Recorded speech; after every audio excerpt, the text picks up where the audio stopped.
আসসালামু আলাইকুম প্রিয় দর্শক, অন্যমন্ত্রী আলোচনায় আপনাদের সকলকে আমন্ত্রণ জানাচ্ছি। আগামীকাল 23শে জুন বাংলাদেশ আওয়ামী লীগের প্রতিষ্ঠা বার্ষিকী আওয়ামী লীগের, অথচ ভয়ে কাঁপছে বর্তমান বিএনপি সরকার। কি এমন হয়েছে আওয়ামী লীগের একটা প্রতিষ্ঠা বার্ষিকীতে সরকারের এমন কাঁপুনি উঠেছে যে একেবারে পুলিশ বিজিবি বাদ দিয়েও 6টি জেলায় সেনাবাহিনীকে মাঠে নামানো হচ্ছে। আর এই যে হঠাৎ করে সেনাবাহিনীকে মাঠে নামানো হচ্ছে, যে এর জাতীয় এবং আন্তর্জাতিক ইম্প্যাক্ট কি, আজকে এই বিষয়গুলো নিয়ে আলোচনা করব। শেষ পর্যন্ত সাথে থাকবেন। কাল 23শে জুন 1949 সালের এই 23শে জুন পূর্ব পাকিস্তান মুসলিম আওয়ামী লীগের পথ চলা শুরু হয়েছিল ঢাকার টিকাটুলির রোজ গার্ডেনে, এবং আগামীকাল এই সংগঠনটি তার পথ চলার 77 বছর পূর্ণ করবে। 1955 সালে তার নাম থেকে মুসলিম শব্দটা বাদ যায়, এবং তারপরেই আওয়ামী লীগ জন্ম থেকেই অসাম্প্রদায়িক একটি রাজনৈতিক সংগঠন, এবং পরবর্তীতে বাংলাদেশের যে মুখ্য অর্জনগুলো এবং সবচেয়ে বড় অর্জন যে বাংলাদেশের স্বাধীনতা, সেটি অর্জিত হয়েছে এই বাংলাদেশ আওয়ামী লীগের নেতৃত্বেই, বাঙালির জাতির পিতা বঙ্গবন্ধু শেখ মুজিবের নেতৃত্বেই। তো আগামীকাল এমন একটা পরিস্থিতিতে বাংলাদেশ আওয়ামী লীগের প্রতিষ্ঠা বার্ষিকী পালিত হতে যাচ্ছে, যখন বাংলাদেশের সংগঠনটির কার্যক্রম এই স্বৈরাচারী অবৈধ সরকার নিষিদ্ধ করেছে। ইউনূস সরকার করেছিল, বর্তমান সরকার সেটা কন্টিনিউ করছে। কিন্তু কি এমন ঘটনা ঘটলো যে একেবারে ভয়ে কাঁপাকাঁপি শুরু হয়ে গেল? কদিন আগে একটা গোয়েন্দা রিপোর্টের কথা বলেছিলাম, যেটা গত বৃহস্পতিবার প্রধানমন্ত্রীর টেবিলে সাবমিট করা হয়েছে। সেখানে বলা হয়েছিল যে 23শে জুনকে কেন্দ্র করে বাংলাদেশের পরিস্থিতির অবনতি ঘটতে পারে, অস্থিতিশীল পরিস্থিতির সৃষ্টি হতে পারে, এবং তাতেই সরকার একেবারে জ্বর উঠে গেছে। ভয়ে জ্বর উঠেছে। প্রথম হলো আর্মি কল করেছে 6টা জেলায়, ঢাকা, নারায়ণগঞ্জ, গাজীপুর, চট্টগ্রাম, ফরিদপুর এবং গোপালগঞ্জ জেলায়। এই যে আর্মি ডাকা হলো, এটা নিয়ে কিন্তু আর্মির মধ্যেই অসন্তোষ। তারা কদিন আগে ব্যারাকে ফিরেছে, আবার ডাকা হলো। আগে বিএনপির বীর সৈনিকেরা বলতো যে পারলে পুলিশ রেখে আসুক, আর এখন নিজেরা আর্মি ছাড়া কাঁপে। এটা নিয়ে অলরেডি হাসাহাসি শুরু হয়ে গেছে। কিন্তু সমস্যা যেটা হয়েছে, যে এই প্রতিষ্ঠা বার্ষিকীকে সামনে রেখে আওয়ামী লীগ কি করছে, বড়জোর কিছু মিছিল করছে, সারা দেশব্যাপী মিছিল হচ্ছে, মিছিলের সংখ্যা বাড়ছে, মিছিলের দৈর্ঘ্য বাড়ছে। কিন্তু একটা দেশ, একটা সরকার, নির্বাচন যেভাবেই হোক 4 মাসও হয়নি, এর মধ্যে তাদের ভয় কি? তাদের কি পতনের ভয় কাজ করছে এখনই? আওয়ামী লীগও তো মনে হয় না যে চাইবে যে এই মুহূর্তে বিএনপি চলে যাক, কারণ বিএনপি যেভাবে সরকার চালাচ্ছে তাতে আওয়ামী লীগ তো নিশ্চয়ই চাইবে যে আরো কয়েক মাস থাকুক, এই দলটা পচতে পচতে গন্ধ বেরোক, দুর্গন্ধ বেরোক। কিন্তু এই দলটা নিজেই ভয় পাচ্ছে, এবং পুলিশ যেটা শুরু করেছে, যে পুলিশ সারা দেশে বাড়িতে বাড়িতে যা আওয়ামী লীগ, ছাত্রলীগ এবং তাদের নেতাকর্মীদের খুঁজতেছে। পাক বা না পাক যেটা হচ্ছে, এর মধ্য দিয়ে সাধারণ জনগণ কিন্তু ভীষণ হয়রানির মুখোমুখি হচ্ছে, হয়রানির শিকার হচ্ছে, এবং পুলিশ গ্রেপ্তারের ভয় দেখিয়ে ব্যাপক বাণিজ্য শুরু করেছে। তার মানে আওয়ামী লীগের বাংলাদেশকে অস্থিতিশীল করতে হবে না, অলরেডি সরকারি নিরাপত্তা বাহিনী যা শুরু করেছে তাতে জনগণ কিন্তু ইতিমধ্যে ভীষণ উদ্বিগ্ন, কোথাও কোথাও শঙ্কিত। আর আর্মি তো বললামই, তাদের ইন্টারনাল কিন্তু একটা ভীষণ চাপা অবস্থা বিরাজ করছে। ডিসিপ্লিন ফোর্স বলে অনেক কিছু আমরা বাইরে খালি চোখে দেখতে পারি না। আবার এই যে হঠাৎ করে আর্মি নামানো হচ্ছে, এটার ইন্টারন্যাশনাল ইম্প্যাক্ট কি? বাংলাদেশে যে বিভিন্ন দূতাবাসগুলো আছে, বিদেশি রাষ্ট্রের দূতাবাস, তারাও কিন্তু এক ধরনের অস্বস্তিতে পড়েছে। সোর্স নিউজের কাছে নাম প্রকাশে অনিচ্ছুক একটি বিদেশি দূতাবাসে কর্মরত কূটনীতিক বলেছেন যে এইভাবে যদি বাংলাদেশ আগামী দিনে চলতে থাকে তাহলে আমাদের দ্বিপাক্ষিক সম্পর্ককে তা ক্ষতিগ্রস্ত করতে বাধ্য। ভারতের একজন প্রাক্তন কূটনীতিক যিনি বাংলাদেশে হাই কমিশনার ছিলেন ভারতের, তিনি বলেছেন যে বাংলাদেশের বর্তমান গণতন্ত্রহীনতা এবং রাজনৈতিক অস্থিতিশীল পরিবেশে জঙ্গিবাদ এবং সন্ত্রাসের উত্থান পরিলক্ষিত হচ্ছে। তো এই অবস্থায় আর্মি দিয়ে সরকার আসলে কি করতে চাচ্ছে, কি বোঝাতে চাচ্ছে, ইন্টারন্যাশনালিও এই বিষয়টাকে খুব ভালোভাবে দেখা হচ্ছে না। এদিকে সুশাসনের জন্য নাগরিকের প্রধান বদিউল আলম মজুমদার সম্প্রতি বলেছেন যে দেশ যেভাবে চলছে তাতে অচিরেই একটি সাংবিধানিক সংকট দেখা দিতে পারে, অর্থাৎ দেশ একটা সাংবিধানিক সংকটে পতিত হতে পারে। এটার অর্থ কি? কারণ এই বদিউল আলম মজুমদাররা তো ডিপ স্টেটের বাংলাদেশি এজেন্ট। তারা যে জঙ্গি অভ্যুত্থান হয়েছিল 2024-এ, সেখানে তারা গুরুত্বপূর্ণ ভূমিকা রেখেছিল। সে ফরহাদ মাজার এবং আরো কয়েকজন, যাদের আমরা আপাত দৃষ্টিতে বুদ্ধিজীবী বলে মনে করি, যারা আসলে বিদেশি ডলারের পেইড এজেন্ট বাংলাদেশ। সরকার এত দ্রুত তালগোল পাকিয়ে ফেললে কেমন করে হবে? এবং তালগোল যে পাকিয়েছে এটা বোঝা যায় আমাদের স্বরাষ্ট্রমন্ত্রী সালাউদ্দিন আহমেদের আজকের কথায়। তিনি এক পর্যায়ে বলেছেন আওয়ামী লীগ নামে কোনো সংগঠন নাকি নেই। তো যে সংগঠনটি নেই সেই সংগঠনটির ভয়ে আর্মি কেন নামাইতে হইল? আবার পাশ দিয়ে একজন বলতেছে যে না, কার্যক্রম নিষিদ্ধ আওয়ামী লীগ। তো এরকম একটা তালগোল পাকায় গেছে। ওদিকে প্রধানমন্ত্রী তারেক রহমান তার প্রথম গুরুত্বহীন সফর মালয়েশিয়ার, সেটি মিটিং টিটিং করেছে। আমি বলেছিলাম যে এটা আসলেই গুরুত্বহীন, এবং সেই গতানুগতিক সেই ম্যান পাওয়ার এক্সপোর্ট করা, রোহিঙ্গা সমস্যার সমাধান এবং কিছু বাণিজ্য ফ্রি ট্রেড এগ্রিমেন্ট আগামী বছর তারা করার চেষ্টা করবে। তার মানে এটা খুবই নন স্পেসিফিক একটা আলোচনা, এবং তাতেই দেখলাম যে তার বহরে যারা গেছে তারা একেবারে খুশিতে গদগদ। মালয়েশিয়ার সাথে বাংলাদেশের সম্পর্ক নাকি নতুন উচ্চতায় চলে গেছে। তো আজকে তিনি প্রধানমন্ত্রী যাবেন চায়নায়, এবং চায়নায় তিনি অনেক দিন থাকবেন, বিশ্ব ইকোনমিক ফোরামের মিটিং এ অ্যাটেন্ড করবেন, এবং চীনের প্রেসিডেন্ট শি জিনপিংকে তিনি পাবেন 26শে জুন। তো প্রধানমন্ত্রী বিদেশ সফর করুক, সরকার ভয় পাচ্ছে। তবে উদ্বিগ্ন হবার মতো যে ঘটনা সেটা হলো যে আওয়ামী লীগের প্রতিষ্ঠা বার্ষিকীকে সামনে রেখে তৃতীয় কোনো পক্ষ বাংলাদেশের পরিস্থিতির অবনতি ঘটানোর চেষ্টা করতে পারে। এটা কিন্তু সরকারের কাছে যে গোয়েন্দা রিপোর্ট উপস্থাপিত হয়েছে সেখানেও উল্লেখ করা আছে। এই জায়গাটা ভয়ের এ কারণেই যে বাংলাদেশে এই মুহূর্তে অনেকগুলো আন্তর্জাতিক জঙ্গি সংগঠন অপারেট করছে। পাকিস্তান ভিত্তিক সংগঠন বা আল কায়দার সংগঠন, ISIS এর সংগঠন, অনেকগুলো শাখা প্রশাখা বাংলাদেশে অপারেট করছে, এবং এরা যে কোনো সময়, এবং এরা সবসময় উসিলা খুঁজতেছে, এবং 23শে জুন তাদের জন্য একটা ভালো উসিলা, এবং এই দিন তারা সরকারকে বিতর্কিত করার জন্য এমন কিছু ঘটনা ঘটাতে পারে যাতে আওয়ামী লীগের কাঁধে গিয়ে দোষগুলো পড়ে। সো এই জায়গাটা আসলে উদ্বেগের। কিন্তু সরকার একদম তালগোল পাকিয়ে যা শুরু করেছে তাতে আমাদের যেমন করুণা হচ্ছে, লোকজন কিন্তু বেশ ছিছি ছিছি করছে।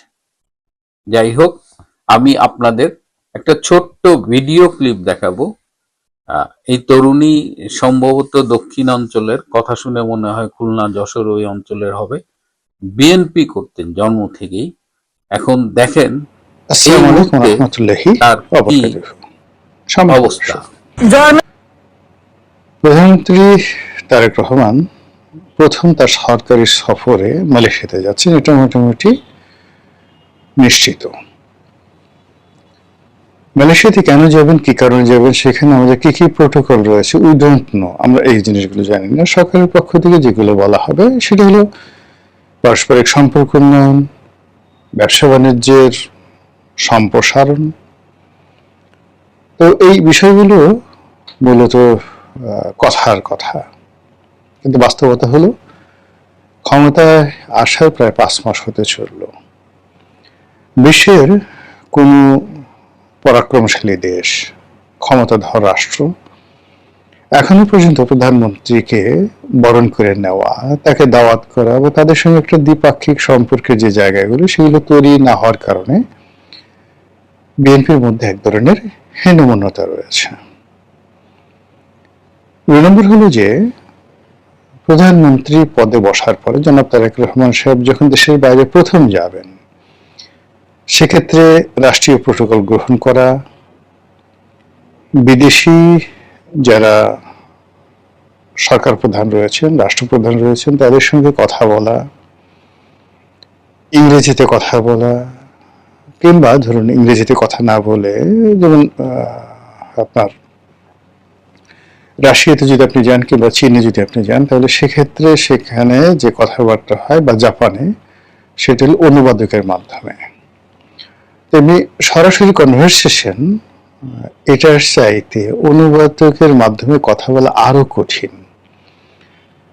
সেখানে বডি ল্যাঙ্গুয়েজ, ড্রেস কোড, তাকানো, প্রায় সব কিছুই যারা প্রতিপক্ষ তারা মার্ক করে থাকে। এবং এটা আমি দেখেছি, মানে নিজে এরকম কয়েকটা সরকারি সফরে যখন গিয়েছি, এরকম অনুবাদকের মাধ্যমে যখন কথা বলতে হয়েছে, সেটা ভীষণ রকম একটা মানসিক অশান্তি তৈরি করে। ধরুন আমি ইংরেজিতে বললাম, ওটা জাপানি ভাষায় অনুবাদ করে দেওয়া হলো, বা কিংবা আমি বাংলায় বললাম, তো এরপর সেটা ইংরেজিতে অনুবাদ করলো কেউ, এরপর আবার সেটা জাপানিতে অনুবাদ করে জাপানি লোকদেরকে শোনানো হলো। এই ধরনের যে বৈঠক খুবই, যাকে বলা হয়, সংবেদনশীল হয়।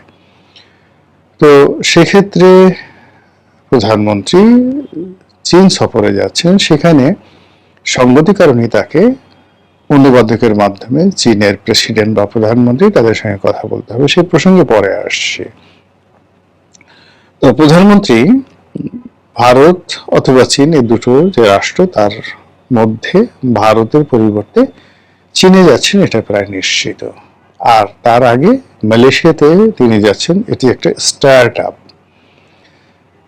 হলো যে বিদেশে একটা সফরে যাওয়ার যে প্রস্তুতি দরকার, এটি বিদেশের রাষ্ট্র কিভাবে তাকে প্রোটোকল দেয় সেই জিনিসগুলো হজম করা দরকার। আর তার সঙ্গে সঙ্গে মালয়েশিয়া তার পুরনো, যাকে বলা হয় পরিচিত, মানে যাকে বলা হয় শহর দেশ, তার ছোট ভাই আরাফাত রহমান কোকো দীর্ঘদিন সেখানে ছিলেন, তিনিও বহুবার সেখানে গিয়েছেন। কাজে সেই মালয়েশিয়াতে গিয়ে তাদের রাষ্ট্রীয় প্রোটোকল গ্রহণ করা বা তাদের সাথে কথাবার্তা বলা, বার্গেনিং করা, এটা তার জন্য কোনো সমস্যা হবে না। এবং এখান থেকে তার যে সাহস সঞ্চয় হবে, সাবলীলতা আসবে, সেটা নিয়ে চীনের রাজধানী বেজিংয়ে তিনি যদি যান, বা চীনের গ্রেট হলে যদি তাদের কোনো বৈঠক হয়, তাহলে ওটা তার জন্য অনেকটা স্বস্তিদায়ক হবে। তো সেই ক্ষেত্রে চীন যাওয়ার আগে মালয়েশিয়াতে যে যাওয়াটা, এটা সরকারের পক্ষ থেকে যাই বলা হোক না কেন, আমার কাছে মনে হচ্ছে এটা একটা স্টার্ট আপ। আর এর বাইরে অনেক নেতিবাচক কথাবার্তা বলা হতে পারে, থাকতে পারে, সেটা যারা নেতিবাচক চিন্তা করবেন, কথা বলবেন, এটা তাদের ব্যক্তিগত বিষয়। আমি যেটা জাতীয় স্বার্থে সংশ্লিষ্ট বা জাতীয় স্বার্থের সাথে জড়িত যে বিষয়গুলো, সেই বিষয়গুলো নিয়ে আলোচনা করার চেষ্টা করছি। প্রথমত হলো যে এই মুহূর্তে চীন সফর যাওয়া মানে সরকারের যে রাজনীতি, দেশের যে জাতীয় স্বার্থ এবং বাংলাদেশ বনাম চীনের যে কূটনীতি, আঞ্চলিক রাজনীতি, সব মিলিয়ে আমাদেরকে, সরকারকে এবং জনাব তারেক রহমান সাহেবকে মারাত্মক কতগুলো ঝুঁকি নিতে হবে। প্রথম ঝুঁকিটা হলো, ধরুন চীনে গেল, এখানে চীনে যাওয়া মানে চীনের সঙ্গে একটি কৌশলগত সম্পর্ক স্থাপন করা। চীন, পাকিস্তান, রাশিয়া, এই বলয়ে ঢুকে পড়া, এগুলো একটা। আর চীনে যাওয়া, ভারতকে ইনভাইট করা, যে দেখো দেখো চীন আমাদের সঙ্গে খুব ভালো সম্পর্ক করতে চাচ্ছে, আমরা শুধুমাত্র তোমাকে যাকে বলা হয় সুযোগ দেওয়ার জন্য এখনো হা করে বসে আছি, কিন্তু তুমি যদি আমাদেরকে শেখ হাসিনাকে চাপিয়ে দিতে চাও, আওয়ামী লীগকে চাপিয়ে দিতে চাও, তাহলে আমরা কিন্তু চীনে চলে যাব। এই যে ভারতকে একটা প্রলোভনে ফেলা বা একটা চাপে ফেলা, এই অবস্থা সরকারের নেই, কিন্তু পরিস্থিতিটা আসলে তাই হবে। এখানে যেহেতু নতুন সরকার, সেই নতুন সরকারকে অনেকগুলো বিষয় চিন্তা করতে হবে। প্রথম চিন্তা হলো যে সে এসেছে কিভাবে।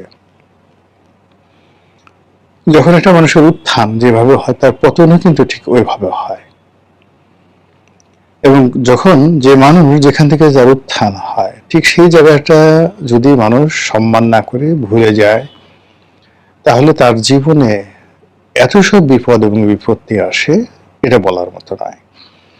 এখন তারেক রহমান সাহেব যে বাংলাদেশে ক্ষমতায় এসেছেন, এটির পেছনটা প্রেক্ষিত রয়েছে, প্রেক্ষাপট রয়েছে, অনেকগুলো সমঝোতা রয়েছে, এবং অনেকগুলো এখানে সমঝোতার সাথে সাথে এখানে কমিটমেন্ট আছে। সেই কমিটমেন্টগুলো কি? জামাতের সাথে কি কমিটমেন্ট, আমেরিকার সঙ্গে কি কমিটমেন্ট, ডক্টর মোহাম্মদ ইউনূসের সঙ্গে কি কমিটমেন্ট, এমনকি ভারতের সঙ্গে কি কমিটমেন্ট, অথবা এমনকি আওয়ামী লীগের সঙ্গেও তো তার কোনো কমিটমেন্ট থাকতে পারে। গত 5 মাসে সরকারের যে মতি গতি, আচার আচরণ, চাল চলন, সবকিছু দেখে মনে হয়েছে তারা একেবারে স্বাধীন, একেবারে সার্বভৌম, এবং তারা জনগণের ভোটে ক্ষমতায় এসেছে 100% ফেয়ার নিউট্রাল একটি ইলেকশনের মাধ্যমে, এবং এখানে জনগণ তাদেরকে বিপুল ম্যান্ডেট দিয়ে বিজয়ী করেছে। কাজেই তাদের সব কাজের সঙ্গে জনগণ আছে, তারা যা ইচ্ছে তাই করতে পারবে। সো পর্দার আড়ালে যে সকল কথাবার্তা শোনা যাচ্ছে, অল আর ফেক, যেকে বলা হয় ডাহা মিথ্যা কথা। যদি এরকম হয় খুবই ভালো। আর যদি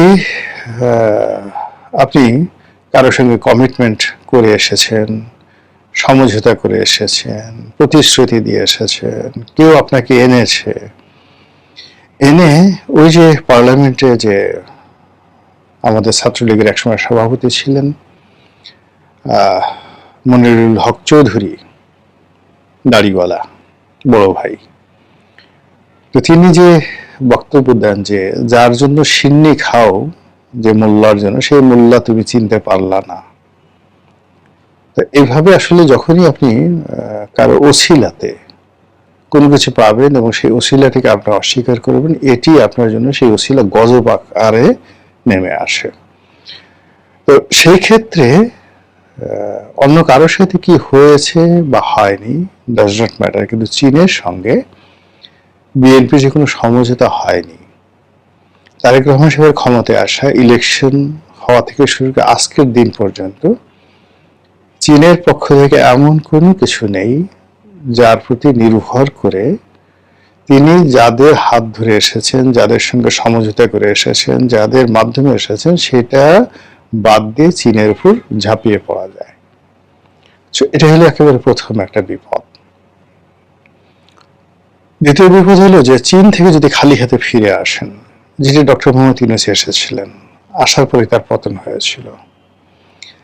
চীন থেকে খালি হাতে ফিরে এসেছিলেন শেখ হাসিনা, তার পতন হয়েছিল। চীনের সঙ্গে বঙ্গবন্ধু কোনো অবস্থাতেই সমঝোতা করতে পারেননি, তার পতন হয়েছিল। এই জিনিসগুলো বোঝার চেষ্টা করুন। কাজী চীনে যখন প্রধানমন্ত্রী যাচ্ছেন, তাকে অবশ্যই সেখান থেকে নিয়ে আসতে হবে অনেক কিছু।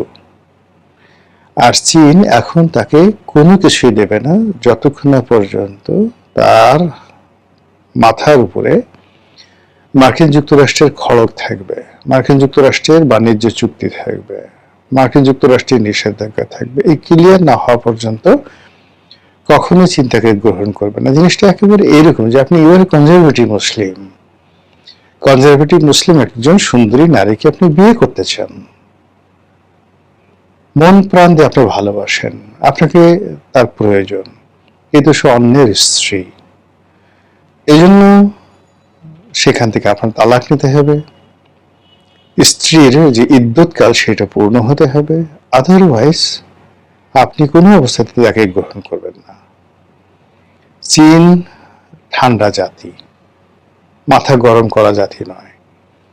তারা মোর দেন 500 বছর, 500 ইয়ার্স, আজ থেকে 500 বছর আগে, মানে এই 1948 সনের আগের 500 বছর তারা যুদ্ধ দেখেছে, বিভীষিকাময় পরাধীনতা দেখেছে। পুরো চীনকে খণ্ড বিখণ্ড করা হয়েছিল। পৃথিবীর এমন কোনো সাম্রাজ্যবাদী শক্তি নেই যেটা চীনকে দখল করেনি। ব্রিটিশরা করেছে হংকং, শেনজেন, কিংডাও, চীনডাও যেটিকে বলা হয়। এখানে জার্মানরা উপনিবেশ স্থাপন করেছিল। সাংহাই ইংরেজদের দখলে ছিল, ফ্রেঞ্চদের কলোনি ছিল, জাপান বিরাট একটা অংশ দখল করে রেখেছিল। তো এই যে কর্তৃত্ববাদী চীন, মোর দ্যান 500 ইয়ার্স তারা এই পরাধীন ছিল। বহুবার তাদের মধ্যে অনেক যুদ্ধ হয়েছে, সিভিল ওয়ার।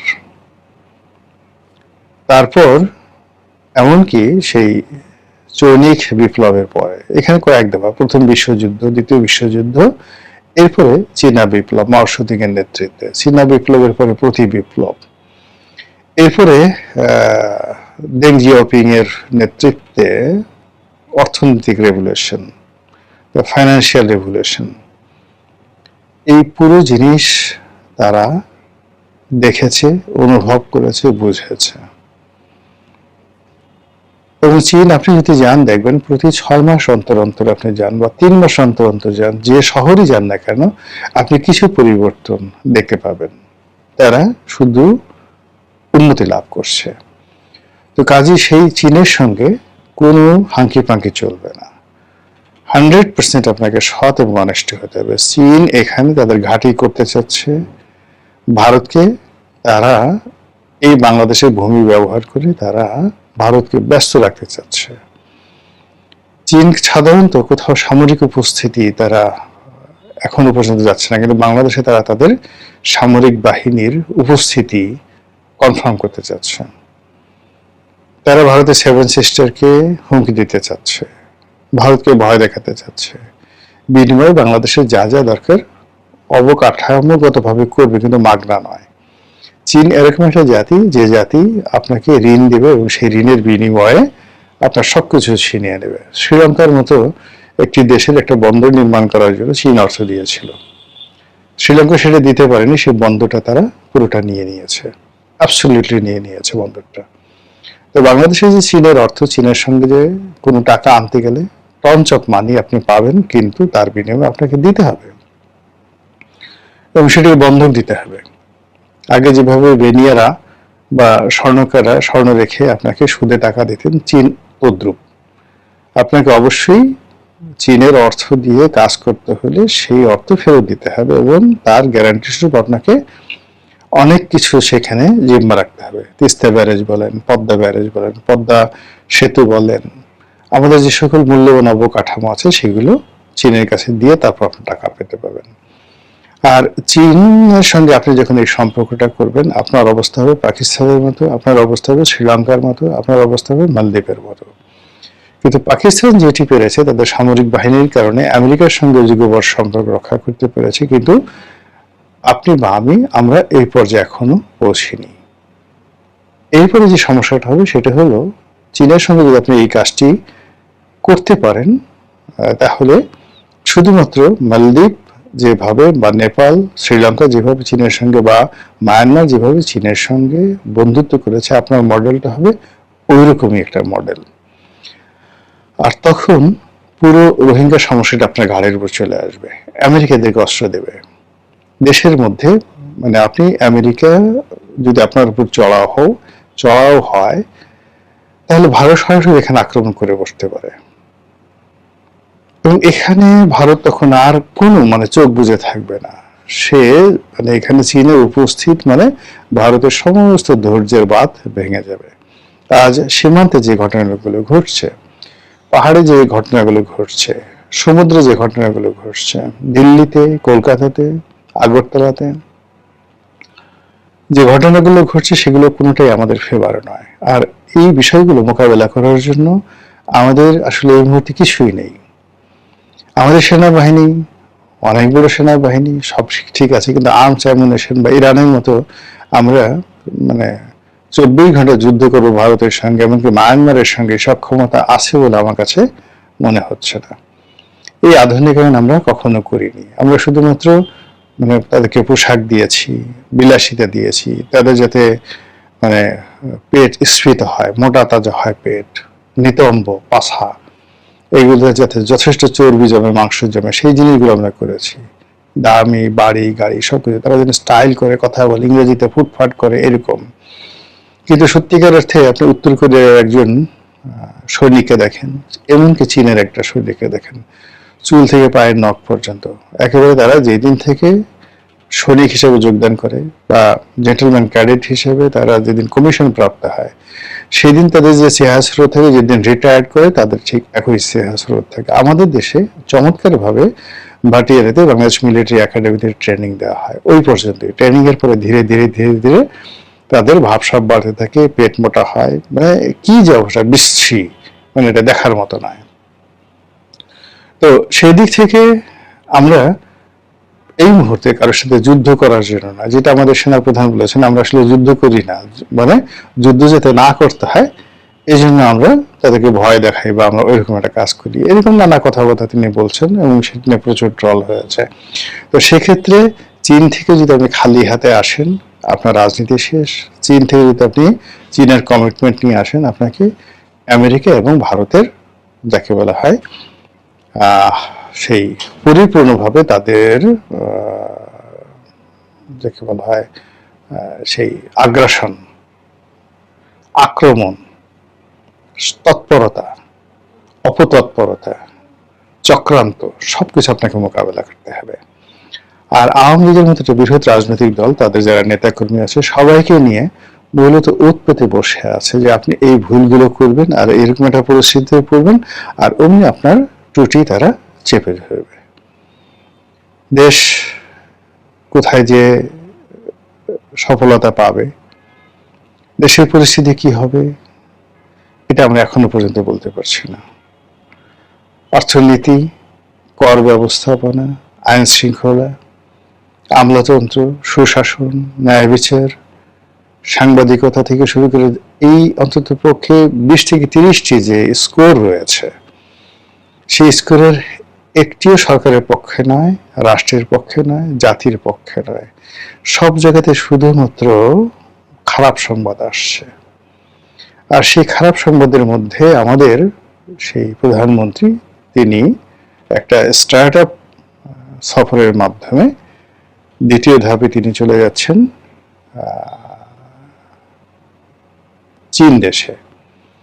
সেখান থেকে তিনি কি হাতে আসেন, কিভাবে আসেন, কি নিয়ে আসেন, কি পরিণত হয়, সেটাই এখন দেখার বিষয়। মহান আল্লাহ আমাদের সবাইকে হেদায়েত দান করুন, হেফাজত করুন। আসসালামু আলাইকুম ওয়া রাহমাতুল্লাহি ওয়া বারাকাতুহু।